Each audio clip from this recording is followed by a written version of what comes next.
Chers amis sportifs, très content de vous retrouver en cette nouvelle année dans votre magazine sportif que vous aimez très bien, Débrief sur Mikuba Télévision. Il faut savoir tout simplement que la Coupe d'Afrique des Nations 2025, les portes se sont refermées pour les Léopards de la RDC après l'élimination en huitième de finale face à l'Algérie grâce à l'unique but marqué en prolongation. Une élimination, mesdames et messieurs, qui nous laisse un goût d'inachevé puisqu'il y avait beaucoup d'attentes autour de cette sélection congolaise, mais l'heure n'est plus à l'émotion, mais plutôt à l'analyse. Que s'est-il réellement passé au Maroc? Est-ce que cette équipe a vraiment atteint ses limites? Est-ce que c'était un manque également de concentration? Pourquoi la RDC a eu du mal à aller vraiment loin dans cette compétition? On va en parler, mais aussi de la Ligue Foot première division. On va analyser un tout petit peu l'organisation de cette phase aller, mais aussi les performances des trois représentants de la province du Lualaba. Nous parlons de Blessing, l'AS Sima, mais aussi des CS Manika. Pour en parler, je ne suis pas seul. Je suis avec Marcel Kilamboué, à qui j'ai dit bonjour et meilleurs vœux. Bonjour Noé, merci pour le vœu. Et moi aussi, je voudrais aussi en profiter de cette opportunité pour adresser mes vœux les meilleurs, de bonheur, de prospérité à ma famille et à tous les téléspectateurs de Mikuba Télévision. Allez, très content de vous retrouver en cette nouvelle année. Nous avons également Elister Yav. Bonjour et meilleurs vœux. Merci très cher Noé et merci aussi pour le vœu. Je réitère et aussi à vous autant et également bien sûr à tous les sportifs qui sont scotchés en ce net moment sur Mikuba Télévision. Je pense que je remercie encore pour cette invitation. Je pense qu'on sera à la hauteur pour faire plaisir à tous les sportifs. Allez, mesdames et messieurs, installez-vous bien, parce qu'on commence dans quelques secondes.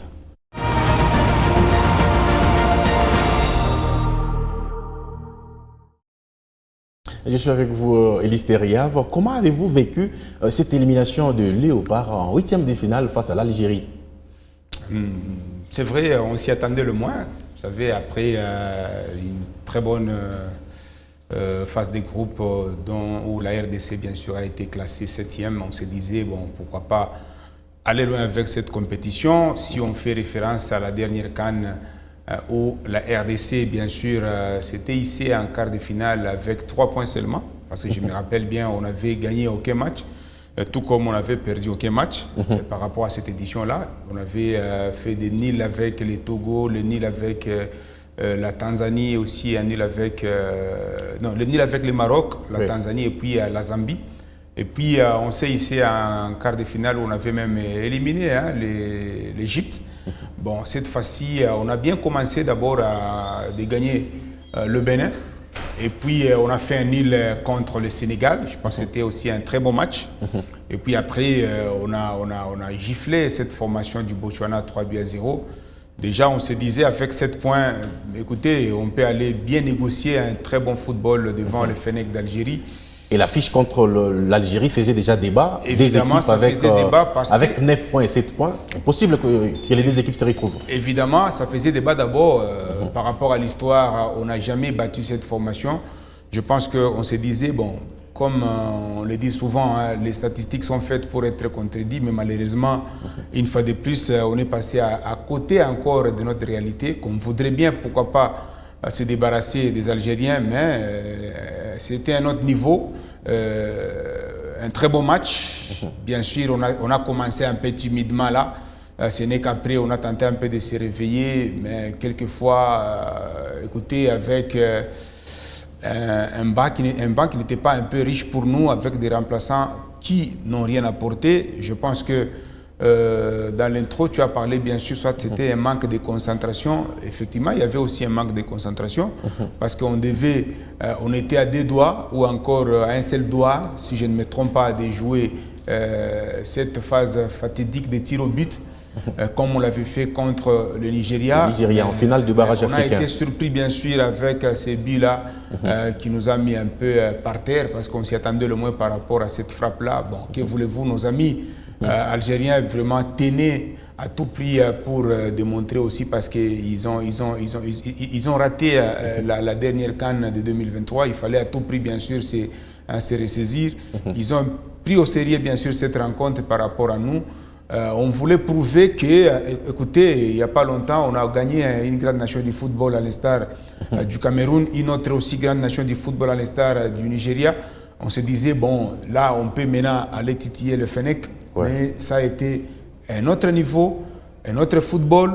On a compris tout simplement que nos amis algériens, bien sûr, venaient avec ce sursaut, bien sûr, de gagner ces matchs, et ils l'ont fait. Il y a des choses à retenir, il y a des leçons à tirer par rapport à cette rencontre. Que voulez-vous, c'est ça le football. Il y a des choses, comme je viens de le dire, qu'on doit aussi reprocher au coach. Je pense qu'on doit beaucoup parler par rapport à ce débat. Et Marcel Kilamboué, comment analysez-vous l'élimination de la RDC? On peut considérer ça comme l'accident de parcours ou un échec plutôt prévisible? Bon, je donne mon point de vue personnel sur autant de millions de Congolais qui ont suivi ce match. Et moi, je pense que nous sommes passés à côté. On est passé à côté, on doit s'assumer. Et on était en face d'un adversaire coriace. Et c'est vrai par rapport à la dynamique qu'on a constaté du côté de la RDC, après avoir joué les éliminatoires de la Coupe du Monde, écarté les aigles verts du Nigeria et les lions indomptables du Cameroun. C'est une équipe qui a soulevé de l'espoir. Il y avait des attentes par rapport à ce match, au match contre les Fennec. Mais quand j'ai pu voir notre équipe jouer en phase de groupe, bien sûr, il y a eu ce 3-0 contre l'équipe la plus faible, le Botswana. Et après, il y a un nul qui arrive derrière contre le Sénégal, les Lions de la Teranga, qui nous font croire, ces résultats-là nous font croire que nous étions au niveau voulu pour aller titiller les Fennec d'Algérie. Malheureusement, on n'a pas réussi à le faire. Moi, j'ai comme l'impression que le patriotisme à lui seul ne suffit pas. À un certain moment, il ne suffit pas. Il faut être clinique, il faut être au point pour aborder de grands rendez-vous, parce que jouer l'Algérie, bien sûr, ce n'est pas une mince affaire. Et quelque part, on a manqué de concentration. Et puis, tactiquement aussi, il y a des choses, même si on n'a pas le courage de le dire, on veut que se consoler en disant non, nous sommes allés en Algérie et plutôt au Maroc, mais nous, notre objectif, c'est la Coupe du Monde. Moi, je n'accepte pas ce langage-là. Donc, si, lors de la CAN passée, en Côte d'Ivoire, nous sommes allés en demi-finale, ok? Nous avons fini, je crois, quatrième. Quatrième. Quatrième. On avait été battus donc par aujourd'hui, nous sortons de la compétition à huitième de finale. Ouais. Donc vous comprenez que c'est un échec. Et nous devons assumer cela. On doit avoir le courage d'assumer. Après, est-ce que nous avons une mauvaise équipe? Non, je ne pense pas que l'équipe était si mauvaise, mais au moins l'équipe a démontré ses limites face aux grandes sélections, aux grandes nations. L'équipe a donc montré ses limites. Est-ce que y a-t-il eu des joueurs qui ont vraiment déçu lors de cette CAN? Est-ce que les joueurs ont vraiment répondu aux attentes sur terrain? Bon, du fait qu'on a été éliminé, parce qu'on voulait aller plus loin. On voulait aller plus loin, mais nous avons été éliminés à ce stade de la compétition. Donc, éliminés, je dirais, très tôt, au deuxième tour. Donc, je crois qu'on doit se poser énormément de questions. Moi, je suis le premier à constater que dans la production du jeu, on doit s'améliorer davantage pour le grand rendez-vous. On doit s'améliorer. Si on n'accepte pas de s'améliorer dans cet aspect, je crois qu'on aura toujours les mêmes difficultés. Et puis, tactiquement aussi, on doit évoluer. On doit évoluer. On ne doit pas rester dans le même schéma tactique tous les matchs. Le jeu de la RDC est très lisible par nos adversaires. Très, très lisible. On sait qu'on va jouer derrière à 4, puis au milieu de terrain, il y aura 4 personnes avec une pointe qui s'appelle Bakambo. Tout ça, c'est connu. Donc, mais on n'arrive pas à varier notre jeu. On n'arrive pas à varier notre jeu. C'est ça la difficulté qu'on a eue. Parce que les Algériens, bien sûr, ils étaient peut-être à notre portée, mais ils ont proposé plus que nous dans le jeu. Dans le contenu, ils y étaient. Ils ont proposé de belles phases de jeu. Nous, on réagissait sporadiquement. Et c'est ça la différence. Donc, d'un côté, moi je dirais, nous avions, du côté de la RDC, nous avions une équipe improvisée et en face, on jouait contre une équipe bien structurée. Et je suis avec vous, Elisser. Est-ce que les joueurs ont vraiment répondu aux attentes sur terrain? Est-ce qu'il y en a qui ont déçu lors de cette CAN ou quelques-uns qui ont aussi émergé? Bon, il n'y avait pas quand même une certaine constance par rapport à la performance des joueurs. Certains joueurs, bien sûr, étaient au point et ils étaient à la hauteur de jouer cette rencontre. Notamment les défenseurs, aussi, si on peut en parler, parce qu'on encaisse moins. Évidemment. Et c'est pour la première fois. Écoutez, il y a des joueurs comme Chancel Mbemba qui vous fait un très bon match. J'ai été surpris aussi par les joueurs comme Bouchiri et Rocky qui a fait aussi un très bon match. Axel Twanzembe également qui était dans les 11 de la phase des poules. Évidemment, n'en parlons même pas. Je pense que il y a quand même des joueurs qui se sont quand même démarqués. Il y a certains joueurs aussi qui nous ont fait quand même défaut, à qui on espérait beaucoup plus pour aller loin par rapport à cette compétition. Je pense qu'ici, c'est maintenant les coachs qui doivent voir là où ça n'a pas marché. Qu'est-ce qu'on reproche beaucoup plus aux coachs? C'est d'abord la constance. Il n'y a pas de constance, on ne sent pas que c'est une équipe qui est en train de monter en puissance. Parce que même les différentes victoires ou bien les prestations, ce sont des prestations aussi en dents de scie. Il y a des fois, on est beaucoup plus performant et moins performant. Donc, et tout ça, ça doit bien se gérer. Et puis, notre bande de touche n'est pas du tout riche. Et puis, comme l'a dit Marcel, nos amis algériens ont eu quand même du temps à nous observer. Ils ont compris que voilà, tel est notre football. Malheureusement, nous, on s'est cantonné seulement sur un seul joueur et on se disait peut-être que c'est Marez qui est le joueur le plus expérimenté au niveau, mais il y en avait beaucoup de joueurs comme ça. Ils ont un très bon banc de touche. La preuve en est que le buteur, il est entré seulement, si je ne me trompe pas, 5 minutes après. Il a délivré, bien sûr, cette frappe qui nous a quand même coûté. Et donc, c'est à ce niveau-là que nous devons aussi comprendre quels sont ces joueurs-là sur qui nous devons peut-être démarrer avec le match. Et là, on n'a pas encore, on tâtonne encore. Peut-être que c'est aussi par manque d'un certain joueur comme Wissa qui devait peut-être se plier très bien du côté des ailiers de la Mais dans cette équipe, nous avons des cadres comme Cédric Bakambu, il y a également Gaël Kakuta qui a été dépêché, des joueurs comme Chancel Mbemba. Est-ce qu'ils n'ont pas été compétitifs aussi sur le terrain? Non, je dis, vous savez, tous les matchs n'ont pas le même reflet, les matchs ne se ressemblent pas. Écoutez, il faut reconnaître que devant, c'était quand même une grande nation du football, l'Algérie. Et l'équipe, du fait que, comme je l'ai dit, elle a manqué un peu pas mal de compétitions comme ça, elle est venue avec pompe. Et donc, il fallait à tout prix dépasser cette étape. Et ils ont fait le nécessaire par rapport à nous. Maintenant, ce sont des stratégies. Un match peut être changé le long du match, permettez-moi de le dire comme ça. Ce sont ces joueurs-là qui vous remplacent. Donc, ils peuvent entrer et changer la donne même du match. Ouais, à l'instar de l'Algérie. Il est buteur, il est venu du banc, pour aller apporter la victoire. C'est là où peut-être ça doit beaucoup plus jouer avec notre coach. C'est vrai, jusque-là, il demeure quand même un grand coach par rapport à ses performances, par rapport aussi à d'autres performances. Florent Ibenge nous a fait au moins 52 matchs, 21 victoires. Et donc, avec lui, ça va. Mais il y a des choses qu'on doit aussi le reprocher. Un système de jeu, aussi, quand bien même jusque-là, il sait encore bien gérer son vestiaire. Mais néanmoins, c'est à lui maintenant de nous démontrer que si on veut être grand, il faut se mesurer aussi devant les grands. Allez, mais il y en a qui pointent également du doigt aux attaquants. On pense également que Cédric Bakambu a montré ses limites et qu'il nous faut un vrai neuf pour marquer des buts. Parce qu'on a illustré même les buts que marquait, Dieu merci, Mbokani. Est-ce qu'il nous manque un neuf de ce type-là en équipe nationale? Parce qu'on Et Cédric qui est à une longueur seulement peut-être d'égaler Dieu merci Mbokani. Et il le fait un peu de manière précipitée. Parce que ces jours-là, s'il pouvait peut-être... Et aussi le rôle d'un bon neuf, c'est de marquer et de faire marquer. Il pouvait peut-être donner cette passe-là, peut-être décisive, si aujourd'hui peut-être on allait parler un autre langage. Et donc du fait qu'il s'est dit dans sa tête que je peux égaler Dieu merci Mbokani à tout prix, en tout cas, peut-être qu'il confond à un certain moment vitesse et précipitation. Un football personnel, et pourtant il est censé être collectif. Marcel Kilamboué, sur la prestation de Cédric Bakambu et aussi les problèmes de l'attaque. On n'arrive pas à marquer. C'est vrai que derrière, on ne prend pas un début, mais si on ne marque pas, c'est très difficile. Il faut dire qu'à la CAN, on n'a pas perdu un match sur 90 minutes. Tout à fait. Mais écoutez, le football, il est ce qu'il est. Il a un côté imprévisible des choses. Mais quand je disais qu'on doit s'interroger sur certains points, vous venez d'évoquer un problème très sérieux, récurrent même, parce que on s'est qualifié pour le barrage, mais qu'en termes de but, c'était pas... Le ratio était très faible. Hein. Il faut qu'on se le dise, le ratio était très faible.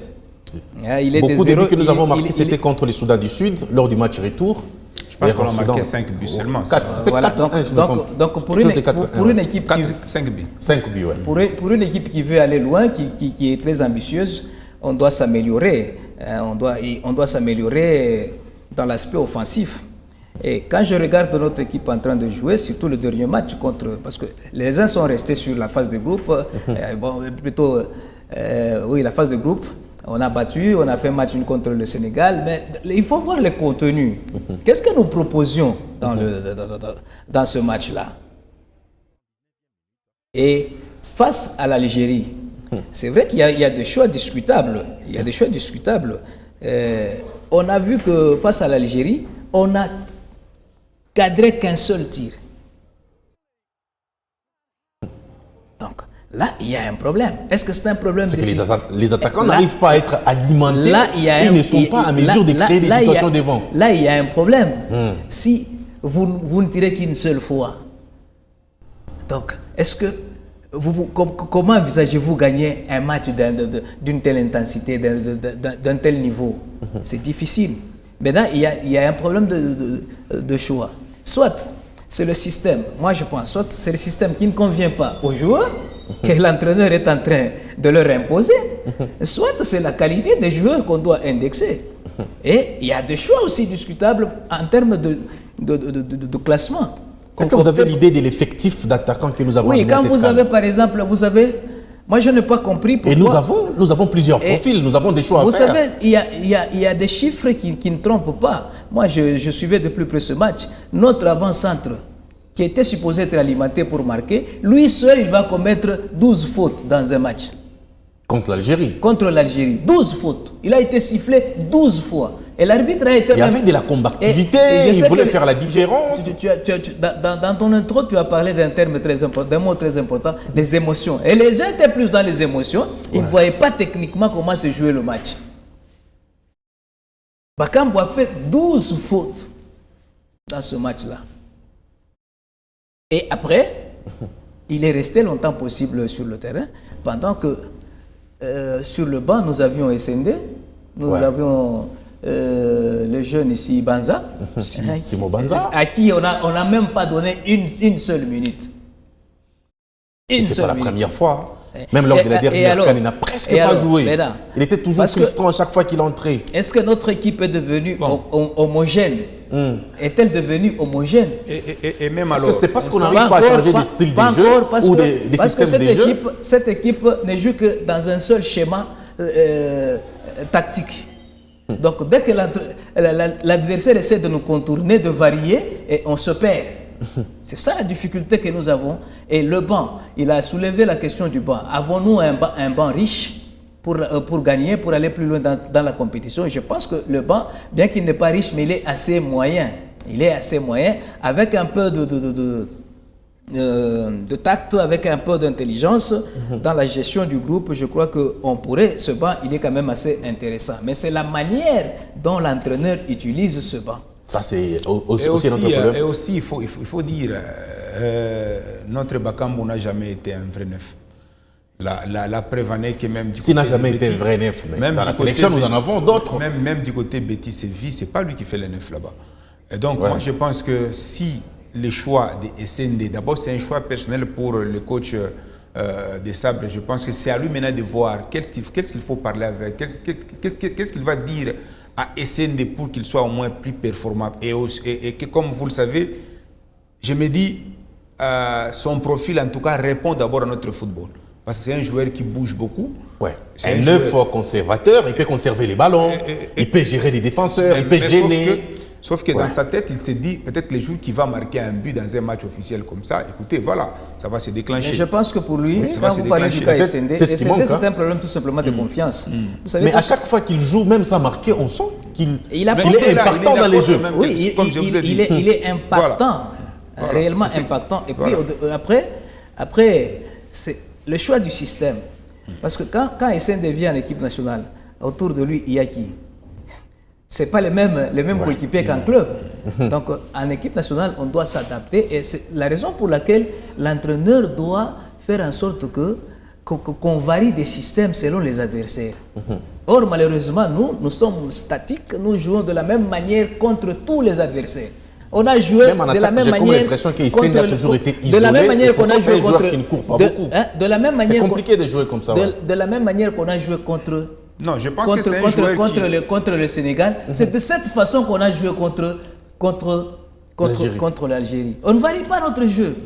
Et ça, c'est un problème sérieux. Et on reste assis sur la défense. On se dit, bon, on est costaud un peu. Ouais, la force actuelle de la RDC, c'est la défense. Mais le football. Mais si on nous marque pas, c'est compliqué. La différence dans le football vient de quoi? Soit physiquement, vous êtes au même niveau. Alors là, la différence viendra du côté soit technique.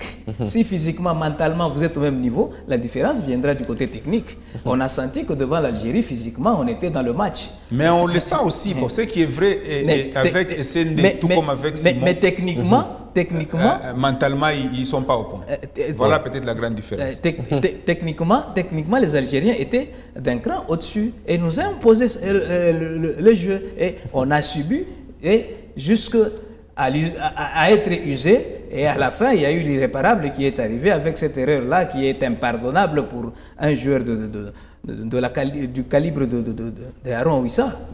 Ça, c'est vraiment une erreur de débutant. Mais il y a aussi le barrage intercontinental qui se pointe à l'horizon, c'est pour le mois de mars prochain. La question que je pose à Alisteria, parce que doit-on garder le même groupe par peur de déstabiliser cette cohésion qui est en train de se créer, ou doit-on apporter encore plus, ou soit nous devons compter uniquement sur le retour de Yohan Wissa, qui nous a énormément manqué lors de cette CAN? Je pense qu'ici, d'abord, ce qu'il faut éclairer l'opinion sportive, gagner un match, c'est marquer. On doit commencer par revoir un peu notre ligne d'attaque, comme on vient de le souligner. Ce qui ne marche pas, c'est quoi? Est-ce que réellement, tous ces joueurs-là répondent, bien sûr, par rapport à notre système de jeu? Si ce n'est pas le cas, il faut voir, parce qu'il y a beaucoup de joueurs, il y a beaucoup de joueurs congolais. Si, jusqu'à la preuve du contraire, le coach se cantonne encore par rapport aux binationaux, peut-être qu'il a raison.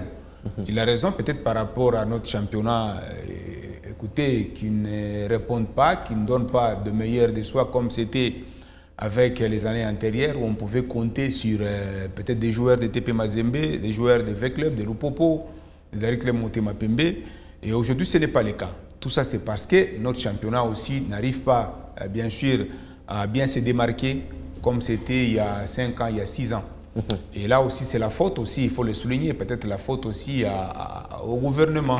Lequel gouvernement, bien sûr, s'est basé un peu à dépenser beaucoup de plus de millions avec des clubs pour chercher une certaine visibilité où on vous dépense 50 millions comme ça, avec des équipes comme Monaco, AC Milan et Barça, pour dire tout simplement on a besoin beaucoup plus de visibilité. Alors qu'on pouvait peut-être comprendre que ça peut aller avec Monaco, on se limite seulement par là, et les quelques millions, on va les mettre peut-être au profit de notre championnat. Je pense que jusqu'à la preuve du contraire, il y a des remous un peu partout.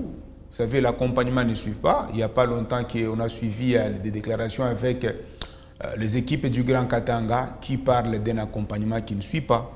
Et tout ça, ça fait un peu décourager un peu les quelques dirigeants que nous avons qui ont les soucis là, bien sûr, d'apporter un plus par rapport à notre football. Et voilà, donc je pense qu'on doit revoir un peu les choses pour que nous puissions aussi parler. Parce que dans l'équipe nationale, il n'y a pas seulement que lui, dans les staffs techniques, il n'y a pas seulement que lui, Sébastien. Il y a aussi des entraîneurs comme Pamphile Miayo, comme Kidiaba, qui du reste sont beaucoup plus... très timides. Non, je peux dire locaux, dans le sens qu'ils maîtrisent un peu les méandres de notre football, ça, même de pas notre championnat. Les rapports au sein de la sélection nationale. Et maîtrisant aussi le football congolais, ils pouvaient peut-être dire que, écoutez, il n'y a pas longtemps qu'on peut aujourd'hui commencer aussi à parler d'un certain Lise Niembo de TP Mazembe. Peut-être aussi des Kachalawanet avec le Popo, qui serait le meilleur buteur jusque-là avec 7 buts. Avec 7 buts. Un Brazzavillois, ok. Avec 7 buts. Peut-être aussi parler, si je ne me trompe pas, de Mandzukic qui est du côté de l'ASV Club. Lui aussi, il a un problème peut-être de stabilité. Tantôt, il a signé avec Mazembe, il aurait signé avec Daring Club Motema Pembe. Et donc, mais néanmoins, on a besoin aussi de certains joueurs comme ça, ou de certains coachs comme ça qui maîtrisent bien notre football pour aider un peu aussi Sébastien Desabre en ce qui concerne l'équipe nationale. C'est pourquoi lui aussi s'est dit, bon, il a peut-être d'autres visées, et surtout cette visée un peu européenne avec les binationaux. Donc voilà un peu la difficulté qui est là. Mais néanmoins, si je peux revenir à ta question, je pense que on a quand même une âme par rapport à notre équipe nationale. Il y a une âme. C'est à nous de garder d'abord jusque-là ce que nous avons. Et comment voir aller peut-être négocier cette finale-là. Si ça va se jouer, je ne sais pas, entre la Jamaïque ou encore la Nouvelle-Calédonie. Ça dépend de ces résultats de ces deux matchs. Mais néanmoins, c'est à nous maintenant de profiter aussi des journées FIFA. Cette fois-ci, ce n'est pas pour jouer contre le Botswana, contre le Madagascar ou les Tchopis. On cherche un peu des grandes nations du football européen, par exemple. Si, pourquoi pas prendre... Mais le problème aussi, pour être accepté aussi en match amical, il faut être performant, il faut avoir des résultats. Mais aujourd'hui, la RDC a maintenant une bonne équipe. Je pense que les autres peuvent maintenant nous accepter. Même l'Angola qui a joué récemment l'Argentine a démontré un peu un très bon football lors de cette CAN. Donc pour tout simplement que ça dépend aussi... La Tunisie qui joue contre le Brésil. On peut se taper la Belgique, les NOCO comme on aime bien les appeler, la Belgique, pourquoi pas jouer contre la France, pourquoi pas demander un match amical contre le Portugal avant déjà. Comme ça, là aussi... Avant ce match-là de barrage. Évidemment, on peut jauger parce qu'il y a encore 2 mois. Parce que si je ne me trompe pas, le match va se jouer au plus tard le 28 mars. On espère bien avoir une date FIFA. Évidemment, on a tout le temps. Avant le mois de mars. Évidemment, on a tout le temps, bien sûr, de bien préparer ces matchs-là. Peut-être que 52 ans après, on peut encore retrouver, pourquoi pas, la phase finale de la Coupe du Monde. Il y a encore de l'espoir. Et Marcel, après cet échec à la CAN 2025, puisque c'est ce que vous avez dit, mais que devons-nous faire avant d'affronter cette finale en mars pour les barrages intercontinentaux? Et il faut prendre le courage de se remettre en cause, et pas de se flatter. Moi, je constate qu'on est entré dans une logique de flatterie. Est-ce que les responsabilités doivent être établies? On est entré, au lieu de tirer les leçons de cette élimination, on est en train de chercher à la minimiser, comme si c'était un petit événement. Mais c'est tout changer les discours. Le discours change automatiquement. On dit non, non. J'ai comme l'impression qu'on se contente un peu de ce que nous avons fait à la CAN. Parce que nous avons une finale à jouer au mois de mars. Et là, c'est le ministre des Sports qui vous dit, qui vous dit, en tout cas, vous avez fait un très bon match, le chef d'État sera content de vous, il va vous recevoir. Donc c'est comme si on doit se limiter seulement par ce genre de discours, et puis après on oublie tout. On est en train de lire le chapelet des éloges pendant qu'on est passé à côté par rapport à la dernière CAN, des objectifs. On se devait de faire mieux. Alors qu'on est passé à côté de l'objectif majeur qui était, parce que j'avais suivi l'entraîneur qui disait, en tout cas, cette année-ci, au moins... Minimum demi-finale. Demi-finale.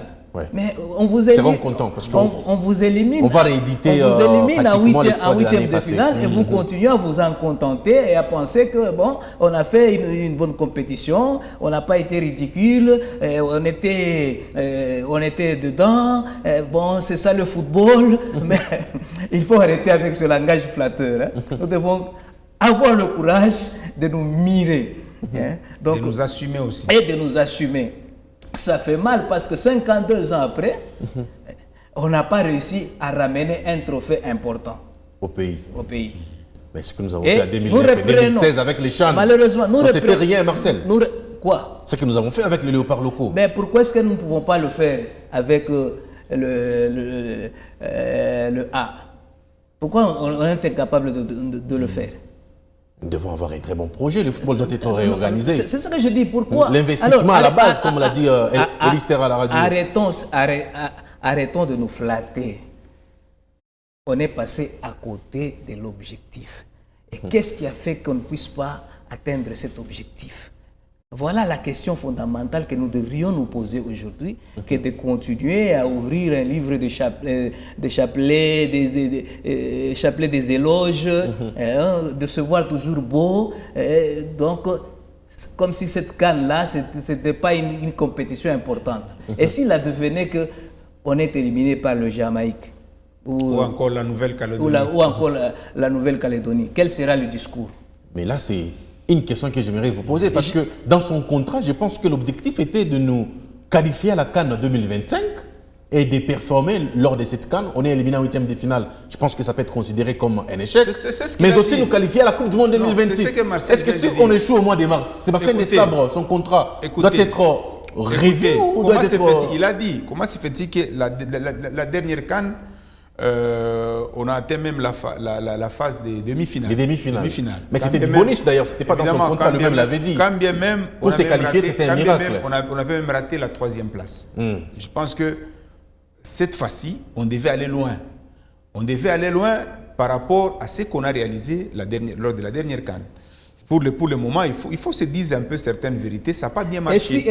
Permettez, Rissé, et si unanimement tout le monde se dit que nous avons une bonne équipe, c'est quoi une bonne équipe? C'est une équipe qui gagne. C'est celle qui va dans une compétition pour faire de la figuration. Une bonne équipe, c'est celle qui va dans une compétition et qui vous ramène des résultats, qui vous ramène des trophées. C'est là où j'ai dit qu'il y a des leçons à tirer par rapport à cette CAN. On ne doit pas dire tout simplement que maintenant, on va penser carrément qu'on arrête un peu avec ce à la finale. Moi, je pense nous avons une équipe qui promet, mais nous n'avons pas encore une grande équipe. À mesure de rivaliser avec et nous devons travailler. Nous devons travailler parce que la volonté y est, les moyens sont là. Et il n'y a pas de raison qu'on puisse continuer à dire nous avons une bonne équipe, entre guillemets. Nous devons avoir une bonne équipe en termes de résultats. Je sais que beaucoup se flattaient un peu du fait qu'on a éliminé le Cameroun, on a éliminé le Nigeria, mais nous les avons éliminés de quelle manière? De quelle manière? Peut-être, dame, la chance était de notre côté sur ce match. Et vous gagnez des matchs tout simplement parce qu'un défenseur peut vous marquer un but décisif. Et ça, les problèmes. Le problème, c'est qu'on n'arrive pas à marquer. Je vous dis, quand vous regardez notre équipe... Mais qu'on ne concède presque pas. Je ne sais pas, nous on est habitués, je veux le dire avec beaucoup d'insistance. On doit arrêter de se flatter. Quand nous regardons en profondeur le jeu qui est produit par notre équipe nationale, ça ne tient que sur 4-5 joueurs. C'est improvisé. On ne sait pas comment on va aborder chaque adversaire. Même les adversaires eux-mêmes se posent des questions. Nous a vraiment flatté, nous a mis en confiance. Jouer la RDC, contre le Nigeria, les jeux que nous avons produits en deuxième période. C'est compliqué parce que c'est une équipe imprévisible. Ce que tu dis là, comme on l'avait fait contre ça nous a un peu flatté apparemment. Non, mais là, on a fait une bonne équipe. Non, mais là, c'est une question de constance. Ouais. On est en mesure de produire du jeu, mais c'est pas constant. Regardez ce que le Sénégal a fait après avoir joué contre le Sénégal. Le Sénégal a joué un match, c'est pas contre le Soudan, où le Sénégal a bien gagné son match et ils sont restés constants. Il n'y a pas longtemps, ils ont encore joué leur match de quart de finale. Vous sentez que l'équipe est là, l'équipe s'est bien préparée, mais c'est pas le même cas. Nous là, aujourd'hui, on vous joue bien. Demain, c'est un autre niveau, c'est un autre match. Mais et si la gloire de la RDC à cette CAN était en dehors du terrain? Parce qu'aujourd'hui, on ne parle que de la RDC à la CAN. Écoutez. Oui, parce que sur le terrain, peut-être qu'on n'a pas répondu aux attentes. Vous évoquez le fameux... Michel Kouka. Le fameux Lumumba. Dit Lumumba Veya. Aujourd'hui, c'est... Moi, je suis trop flatté. C'est même ça la victoire de la RDC. Alors, est-ce que nous sommes même la gloire? Nous sommes allés pour ça à la CAN.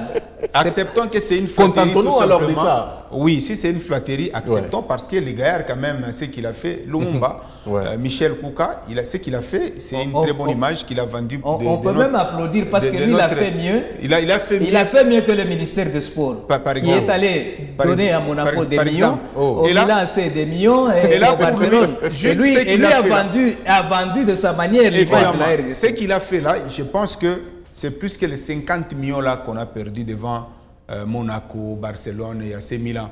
Je pense qu'il mérite au moins de vrais éloges. Et ce qu'on aurait entendu qu'il serait reçu par le chef de l'État, je pense qu'il faut que ça soit vrai et qu'il puisse être récompensé à sa juste valeur par rapport à tout ce qu'il a fait. Mais selon vous, cette récompense, ça pourrait être quoi? À sa juste valeur par rapport à tout ce qu'il a fait. Vous savez, d'abord, c'est éphémère. C'est à lui maintenant de voir. Ouais. Moi, si j'étais à sa place, me construire une maison dans un quartier un peu hippé là, et aussi assurer peut-être la survie de mes enfants, je pense que c'est tout. C'est parce que c'est par rapport à l'âge, par rapport aussi à l'âge, il faut aussi le dire. Marcel, ça serait quoi la récompense? La récompense, moi, je pense que ça serait de bien l'encadrer pour qu'il puisse continuer à gagner sa vie. Mettre autour de lui une bonne équipe. Parce qu'il doit être managé. C'est une star internationale. Pourquoi pas lui taper un très bon travail, par exemple?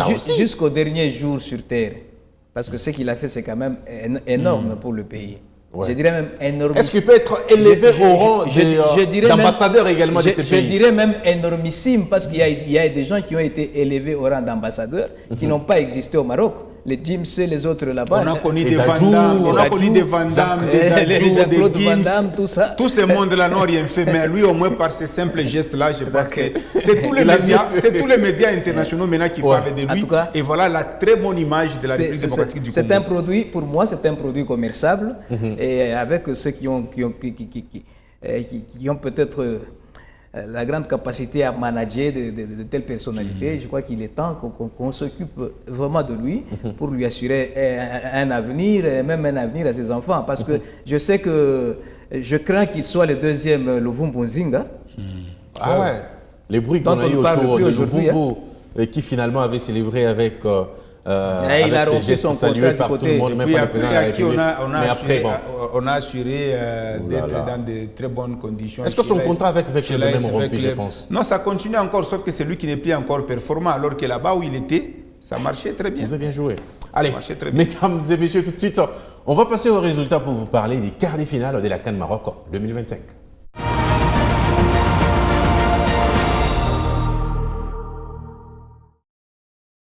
Allez, je commence avec vous, Elister. Victoire du Maroc, pays organisateur de cette CAN face au Cameroun.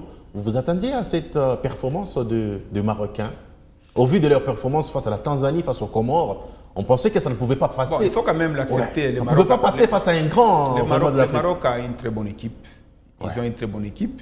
Ils ont laissé d'abord de très belles impressions lors de la dernière Coupe du Monde en 2022. Ouais. Si je ne me trompe pas, le Maroc avait même gagné le Portugal. Et donc, le Portugal, bien sûr, de Cristiano. Évidemment, peut-être aussi l'Afrique du Sud. Il y a quand même du sérieux par rapport à ce qu'ils font. C'est parce qu'ils savent que s'il faut investir dans les sports, il faut le faire, bien sûr, de la plus belle des manières. Et qui est-ce qu'il faut confier ce genre de mission, pour ne pas parler, bien sûr, de détournement à la fin. C'est un peu ça la différence. Je vois un peu le Maroc, bien sûr, aller loin. C'est vous, cette équipe du Maroc, qui à un certain moment, on pense qu'il y a des décisions arbitrales qui sont à leur avantage. Non, moi, c'est vrai, l'arbitrage, comme toujours, je n'aime pas en parler souvent. C'est vrai qu'il y a des choses... c'est frustrant, mais quand ça devient un peu patient et que ça se répète à chaque match, il y a des situations où il devait y avoir pénalty. Il y a des choses à désirer sur certaines rencontres. Et il y a eu des arbitres qui sont passés à côté. Mais sur notre match contre le Fennec d'Algérie, je ne vois pas ce qu'on reprocherait. On reprocherait à l'arbitre. Il ne faudrait pas qu'on se voile. Hein. Sur ce match-là, je pense que... Il y a de quoi aussi. Non, sur ce match-là, honnêtement... Il y avait des décisions qui semblaient être légères, qui partaient à l'avantage finalement. Pour moi, il n'a pas été à la hauteur. Sur ce match-là, moi, je n'ai pas vu des choses qu'on pourrait... Je n'ai pas contesté les buts jusque-là, mais je me dis, dans l'ensemble du match, écoutez, il y avait des décisions évidemment, qui ont changé la physionomie du match. Parce que si cet arbitre était vraiment droit dans ce botte, par exemple, notre compatriote Bakambo aurait écopé même un carton jaune. Il a commis 12 fautes sans carton jaune. Donc moi, sur ce match-là, je ne voudrais pas parler de l'arbitrage parce qu'on n'a pas perdu à cause de l'arbitrage. Nous avons perdu parce que nous n'avons pas été capables de gagner ce match-là. Allez, mesdames, messieurs, peut-être... Mesdames, vous avez parlé du Maroc. Bon, je suis en train d'assister. J'ai assisté les deux matchs que j'ai vus hier. Le premier qui a opposé le Mali au Sénégal. Ouais. Mali qui a fait qui nous a gratifié d'une très belle prestation parce qu'en infériorité numérique, pendant à 10 contre 11. pratiquement une heure, ils ont tenu le coup et ils étaient même à un doigt de revenir au score. Malheureusement, c'était le Sénégal, une équipe expérimentée qui a géré le match et qui a fini par l'emporter. Le deuxième, c'est logique. C'est logique. Le deuxième, pour moi, c'est la copie certifiée conforme du match. Elister, la CAN tous les 4 ans, d'accord ou pas? Non, ça c'est une arnaque. Franchement, c'est une arnaque. Désolé avec vous, Marcel, d'accord ou pas? Tous les 4 ans? Je dirais c'est affligeant pour notre football. C'est pas possible, c'est pas possible. Peut-être qu'on aura le temps d'en développer également dans une autre édition parce que ça peut pratiquement faire les grands débats puisque il y en a qui pensent que c'est plutôt économique. Ça ne bénéficie pas vraiment. On voit vraiment le litre derrière. Nous avons une autre conception de la CAN. La CAN pour nous c'est une grande fête. Ouais. Donc on ne peut pas nous l'arracher parce qu'il y a des gens qui pensent qu'à l'argent. Ouais. Et surtout que c'est l'Europe qui vient nous imposer ces systèmes-là. Les clubs européens qui ont finalement pesé. Tout de suite, mesdames et messieurs, voici la transition et on passe au petit débrief.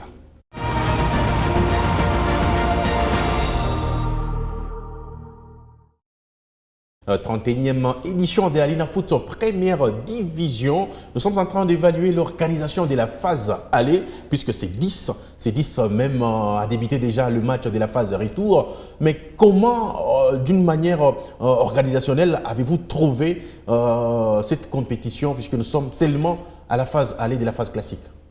Bon, il n'y a rien qui a changé, hein. Dommage, il n'y a rien qui a changé. Je pense que nos amis devaient quand même s'améliorer par rapport à tout ce qu'il y a eu comme reproche lors de la dernière édition, la 31e édition d'ailleurs. Mais on a compris qu'ils ont commencé encore cette dernière avec les mêmes bêtises. Tout ce qu'on a reproché, en tout cas, rien n'a changé. En termes d'organisation... Il s'est ajouté également des désordres dans les stades. Je pense que la fois passée, on a joué un championnat. Ici, c'était 12 équipes, je ne me trompe pas. De l'autre côté, c'était 13 équipes. C'était un championnat qui s'est joué à 25 équipes. Ouais. Et avec les mêmes difficultés, malheureusement, ils sont allés à 30 équipes. 30 ou 32, si je ne me trompe pas. Et déjà, c'est une difficulté. Comment se fait-il qu'avec 25, d'abord, vous avez eu beaucoup de problèmes? Ouais. Pas une fin heureuse du championnat, des désordres, vous quittez encore avec les mêmes problèmes de 25 à 32 équipes. Donc, ils n'ont rien trouvé comme solution parce que, comme on l'a dit, les mêmes causes produisent les mêmes effets.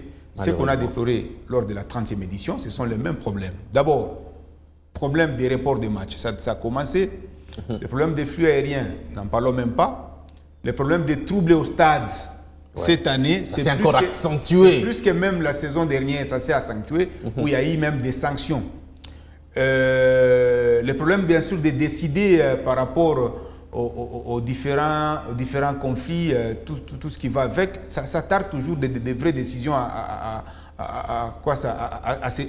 se décider. Et tout ça, ça ne donne pas une très bonne image de notre championnat. Écoutez, il y a pratiquement 5 ans ou 6 ans, notre championnat était 4e au niveau, 3e si je ne me trompe pas, au niveau de l'Afrique. Donc on parlait beaucoup plus de Botola League du Maroc.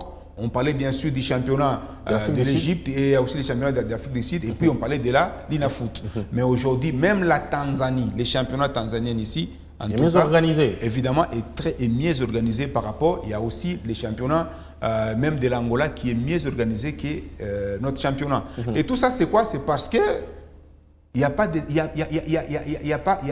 pas d'élection au niveau des décideurs de la Ligue nationale du football du Congo. On a reconduit presque la même équipe avec les mêmes bêtises et voilà là où on est.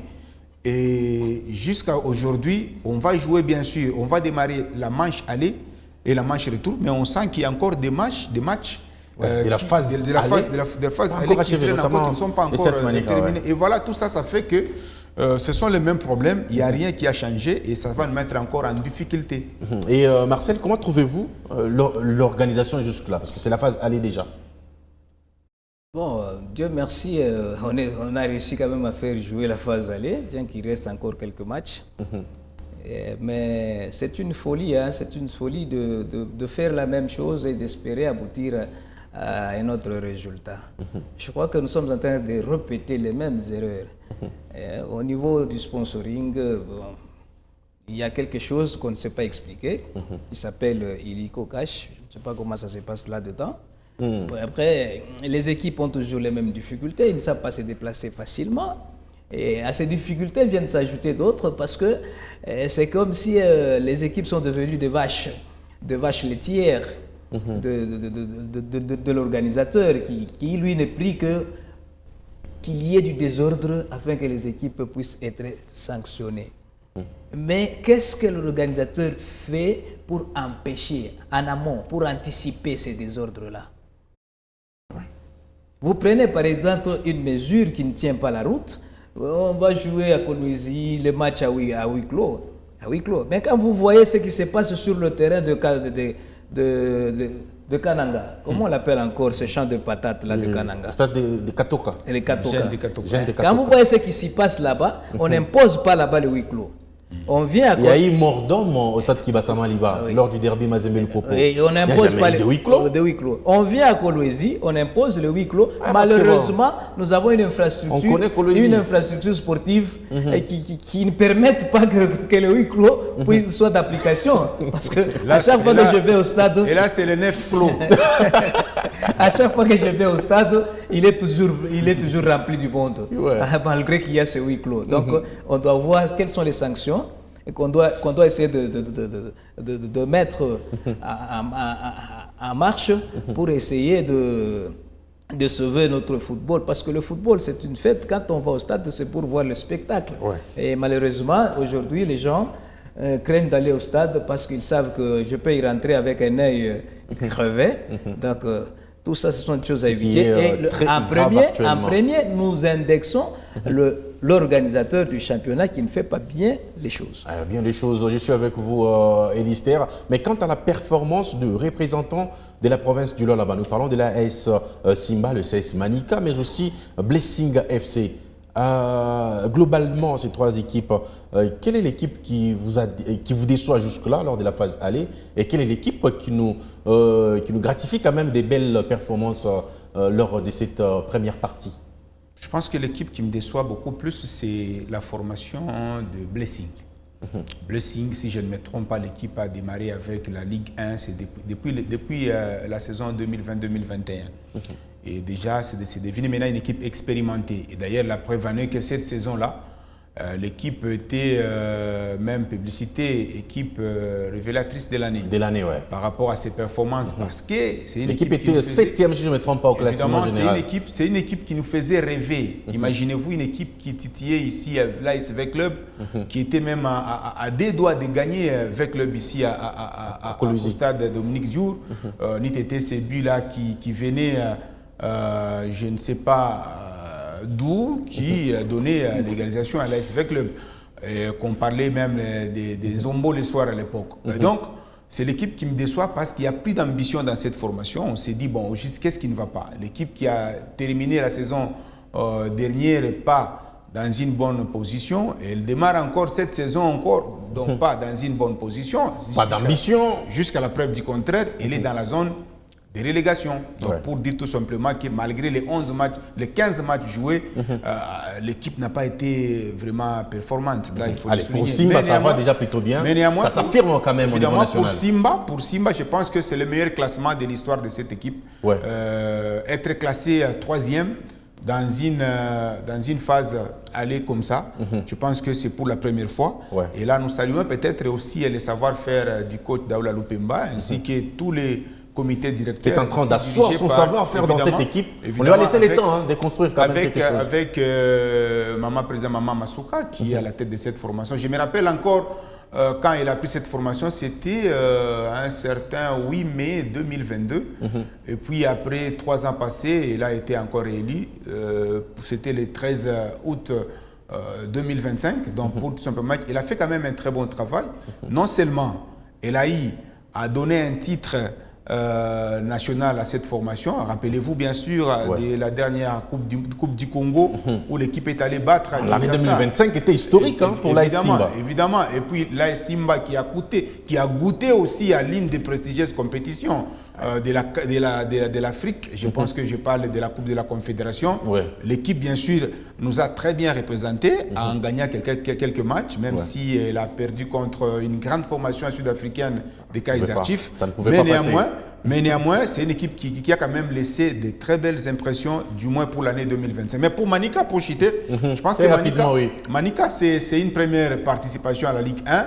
C'est vrai, il y a des choses qu'on peut reprocher à cette formation. D'abord, au départ, c'était les problèmes du coach. C'est Guy qui a amené cette équipe en première division. Guy qui est parti, bien sûr, pour l'Ange Vert. Et puis, c'est le coach Makou qui est venu. Donc, tout ça, ça fait que l'équipe n'a pas encore trouvé, bien sûr, stabilité, son équilibre, une cohésion, bien sûr, pour bien aborder cette Ligue cette l'INAFoot. Mais néanmoins, à ce stade, l'équipe est en train de chercher peut-être le maintien. Et jusque-là, ça va parce que il y a des choses peut-être qu'on peut reprocher à cette équipe, mais néanmoins, par rapport à son niveau, je pense que ça va, parce que l'équipe est au moins 8e, si je ne me trompe pas, même si ce sont des prestations en dents de scie. Espérons que ça va aller, surtout avec la phase de retour. Allez, Marcel, comment trouvez-vous en quelques mots la prestation de représentants de la province du Nord là-bas à l'INAFoot Première Division? Bon, mention spéciale aux Kamikazes de l'AS Simba Kamikazes,